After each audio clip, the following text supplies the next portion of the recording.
દેશના પૂર્વ વડાપ્રધાન ભારત રત્ન સ્વર્ગસ્થ અટલ બિહારી વાજપેયીજીના જન્મદિવસ નિમિત્તે અટલ સ્મૃતિ વર્ષ અંતર્ગત વડોદરામાં વિશેષ પ્રદર્શનનું આયોજન કરવામાં આવ્યું છે. આ પ્રદર્શનનું ઉદ્ઘાટન ભાજપ ગુજરાત પ્રદેશ અધ્યક્ષ જગદીશ વિશ્વકર્માના હસ્તે કરવામાં આવ્યું હતું.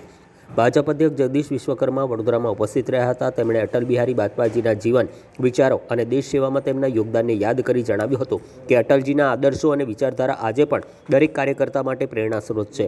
પ્રદર્શનના ઉદ્ઘાટન કાર્યક્રમમાં ભાજપના નેતાઓ, કાર્યકર્તાઓ અને મોટી સંખ્યામાં નાગરિકો હાજર રહ્યા હતા. આ પ્રદર્શનમાં અટલ બિહારી વાજપેયીજીના જીવન પ્રસંગો, રાજકીય સફર અને રાષ્ટ્રીય યોગદાનને દર્શાવવામાં આવ્યું છે. બેન, આપનું નામ? અનુપમા રશ્મિકાંત શાહ. આજે શું કાર્યક્રમ હતો?